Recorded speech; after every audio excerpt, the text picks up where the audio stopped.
Everyone, this is Habiba from Habiba's blog. আশা করি আপনারা সবাই অনেক ভালো আছেন।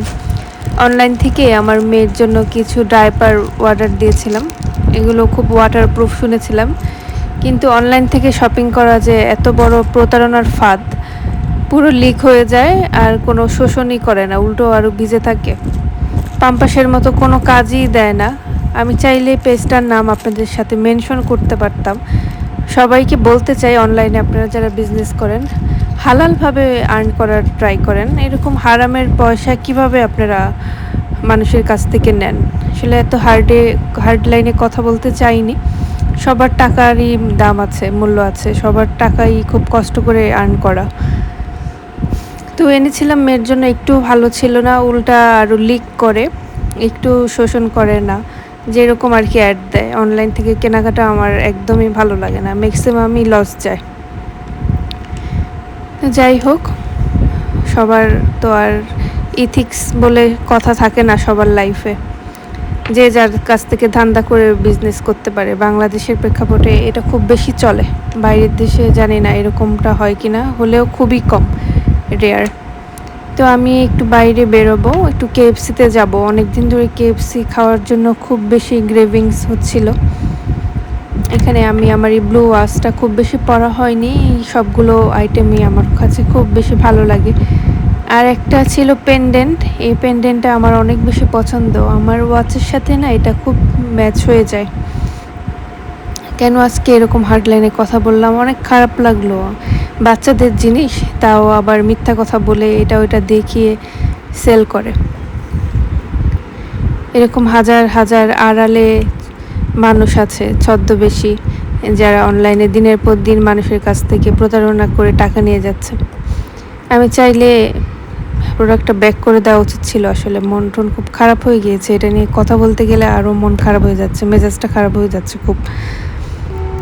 তো যাই হোক, এই যে প্রায় কেএফসির কাছে চলে গিয়েছিলাম ওয়ারির আউটলেটে, ওয়ারির কেএফসিতে। KFC food is so good, আমার কাছেও অলসো সো গুড ফুড। কেএফসির ক্রিসপি ফ্রাইটা খুব মজা, কিন্তু এই আরেকটা আছে না স্পাইসি, যেটা ওইটাও বেশ খেতে লাগে, ওটা খুব ভালো লাগে। আগে যখন ভার্সিটি থেকে ক্লাস শেষ হতো তখন কেএফসি খাওয়া হতো। এখন তো মেয়েকে রেখে বাইরে একা একটু ঘুরতে আসা, এটা খুব মানে কি বলবো, খুব লাক্সারি। এখন এটা ড্রিম। আগে এটা খুব অ্যাভেলেবেল ছিল, কিন্তু এখন আমার কাছে এটা খুব ড্রিম। চাইলেই পারা যায় না, অনেক মনে হয় অনেক আয়োজন করে, অনেক মেনটেন করে দেন বাইরে বেরোতে হয়। এটা আমার গত মঙ্গলবারে কেএফসিতে গিয়েছিলাম, তখন কেএফসি অর্ডার করেছিলাম। আমি বরাবরই খেতে খুব পছন্দ করি এই ফ্রাইটা, ওদের চিকেন ফ্রাইটা। আরেকবার আসলে ভাবলাম যে যে স্পাইসিটা আছে যে কেএফসির, ওইটা নেব। তো এরপরে সাথেই ছিল আড়ংয়ে চলে গিয়েছিলাম। আড়ংয়ের ড্রেসগুলো দেখলাম সব কটনের, কিন্তু আমি আমার কাছে একটু কেন জানি ভালো লাগে না আড়ংয়ের ড্রেস, ব্যাগ, এগুলো আমার কাছে মোটামুটি লাগে। আমার আড়ংয়ের ক্লোজেট আছে একটা, ক্লথ আছে একটা। আর এইখানে আমি এই যে নেক পিসটা ডান পাশেরটা, এটা কিন্তু আমার আছে। এটা আমি আড়ং থেকে দেখেই কিন্তু নিয়েছিলাম। আড়ং থেকে দেখে দেন আমার পছন্দ হয়েছিল, বাসায় এসে এটা আব্বুকে বললাম, দেন আমি এটা আমার 1.5 ভরির মতো আছে, আমি এটা বানিয়ে নিয়েছিলাম। কানের দুলটা আবার অন্য ডিজাইন করে বানিয়েছিলাম আর কি। আমি এটা যখন আড়ংয়ে দেখেছিলাম সেটা আরও 2-3 বছর আগে, এখনও ওইটা সেল হয়নি, এখনও ওইভাবেই ওইটা পড়ে আছে। তো যাই হোক, ওইখান থেকেই চলে আসলাম বিগ বাজারে যে এত মেমোরি আছে। আগে যখন পুরান ঢাকায় থাকতাম ওয়ারিতে, তখন কিন্তু বিগ বাজারে আমার প্রায় খুব বেশি আসা হতো। এই যে এই শোপিসগুলো খুব বেশি সুন্দর, যারা খুব বেশি শৌখিন তারা কেনে। আমার একটা বিড়াল ছিল, আমার গুড়গুড়ির মা, সেই বিড়ালটাকে আমি আমার সন্তানের সমতুল্য করে আদর করে বড় করেছিলাম। কালাচাঁদ ছিল নাম। সেই বিড়ালটা মারা গিয়েছে আজকে প্রায় 3 বছরের কাছাকাছি হয়ে গিয়েছে। যখন এই ক্যাট ফুড শপের সামনে, স্টোরের সামনে দাঁড়ালাম, তখন আমার সেই বিড়ালটার কথা খুব মনে পড়ে গেল। জানি না, বলতে যে বিড়ালটার কথা গলা ভার হয়ে আসছে, খুব কষ্ট লাগছে আর কি। কোনো কিছুই চিরস্থায়ী না, কিন্তু 15টা বছরও কিন্তু কম নয়, অনেক লং টাইম। অনেক ভালোবেসে বিড়ালটাকে পালতাম। সেই বিড়ালটার 15টা বাবু ছিল, সেগুলো সব মারা গিয়েছে, বয়সেই মারা গিয়েছে, কোনো অ্যাক্সিডেন্টালি মারা যায়নি। বাসার দিকে চলে যাচ্ছি। বাসায় যেয়ে আবার বাসার যে রেগুলার কাজ আছে সেগুলো করব। আর বাইরে আসলে ভালো লাগে না, মেয়ে ছাড়া মনে হচ্ছে যে ও কী জানি করছে, আমাকে খুঁজছে কিনা। আমার মেয়েটা এত ছোট, একটা জিনিস অনলাইনে অর্ডার দিলাম, তাও এত প্রতারণার ফাঁদ পেতে বসে থাকে অনলাইন বিজনেসম্যান যারা, উইমেন ম্যান, কে কে যে সেল করেছিল আমার কাছে ওইটা আমি শিওর না। তো বাসায় এসে পড়েছি, এখানে গাড়িতে বসে 2-1টা ক্রিসপি খেয়েছিলাম। বড় বাকেট যেটা, এটা এখনও ওপেনই করা হয়নি, এটা বাসায় এসে ওপেন করলাম। বেশ গরম আছে, এখন কিছু খাবো, বিকালে খাবো। নিচের সিকিউরিটি গার্ড চাচাকে দেব। আমার সেই কালাচানের বাবুটা একটাই আছে, ওইটারও প্রায় 15 আপ বয়স, 15 বছরেরও একটু বেশি হবে, খুব বেশি না। ওর জন্য KFC রাখবো, ওকেও দেব। আগে যখন আরও বিড়াল ছিল না, বাইরে থেকে যে কোনো খাবার আনলেই দেখা যেত যে ওরা খুব দৌড় দিয়ে আসতো, ব্যাগের দিকে উকি দিত। ওরাও বুঝতো যে বাইরে থেকে এসছি, কিছু না কিছু নিয়ে আসছি। আমিও আবার খালি হাতে আসতে পারতাম না, আমার বিড়ালগুলোর জন্য খাবার নিয়ে আসতাম খুব। আজকে নেই, কিন্তু যতদূর সম্ভব চেষ্টা করেছিলাম তাদেরকে খাওয়ানোর, তাদের ভালো রাখার, পছন্দের খাবারগুলো দেওয়ার। এটা আমার পরের দিনের একটা ক্লিপ। এখানে মাছ নামিয়ে ফেলেছি, পোয়া মাছ খেতে খুব ভালো লাগে। পোয়া মাছ আমার হাজব্যান্ডের খুব পছন্দ, যেভাবেই রান্না করি সেভাবেই বলে খেতে তার খুব বেশি ভালো লাগে। সাথে ছিল একটু কলা, কাঁচকলা, এটা গাছের কাঁচকলা আমাদের। তো যাই হোক, যত যাই হোক, বাসায় এসে কিন্তু সেই রান্না বান্না করাই লাগবে। আর এই যেই বিড়ালের কথা বলছিলাম, আমার কালাচান, সেই বিড়ালের ছেলে এটা, গুড়গুড়ি। ও একটা বিড়ালই আছে আমার এখন, সব সময় সাথে সাথে থাকে। আমার পুরাতন ব্লগগুলো যারা দেখেন, সেখানেও আমার এই গুড়গুড়িকে দেখেছেন আর কি, সবসময় সাথে সাথে থাকে। এই বিড়ালটা যখন থাকবে না, তখন আমার সেই বিড়াল পালার পর্ব শেষ। সেই স্কুল লাইফ থেকে বিড়াল পুষতাম। আজকে 15টা বিড়াল ছিল, 22টা ছিল, 22টা থেকে এখন একটা বিড়াল আছে। তো যাক, এখানে আমি মাছ নিয়ে নিয়েছিলাম, ওগুলো ফ্রাই করে নিলাম। এই রেসিপিটা কে কে ট্রাই করেন জানি না, এটা আমার কাছে খেতে বেশ ভালোই লাগে।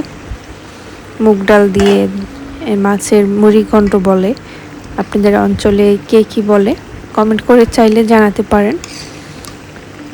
এটা মাছের মাথা দিয়ে করে, মাছের মাথাটা শেষ আমার। আরেকদিন রান্না করা হয়েছিল, কিন্তু সেটার আর ভিডিও ক্লিপ নেইনি।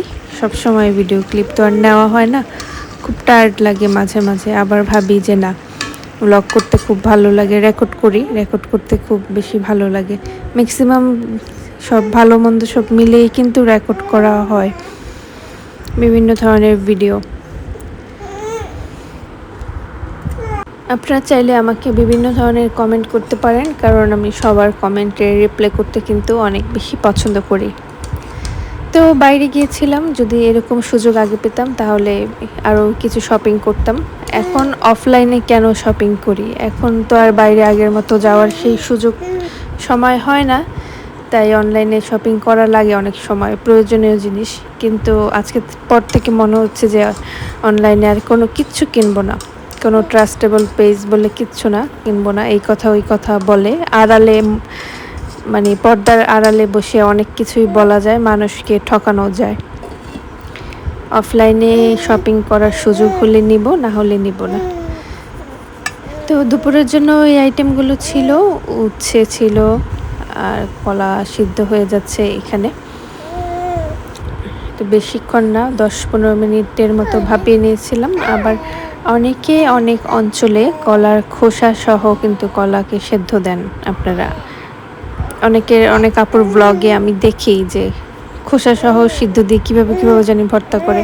ওইটা আমি পারি না, বা ওইটার বিষয়ে আগ্রহ কম, তাই আমি আমার মতো সহজ রেসিপি ফলো করে কলা ভর্তাটা করে নিব। পেঁয়াজ দিতে ভুলেই গিয়েছিলাম, অল্প ছিল পেঁয়াজ কাটা, এটা একটু দিয়ে নিই। রান্না করতে করতে যখন খুব বোরিং লাগে না, আমার আবার টক খাবার খেতে অনেক বেশি ভালো লাগে। কাঁচা আম ছিল, কাঁচা আম মাখা করে ভাবলাম যে খাবো আর একটু রান্না করব।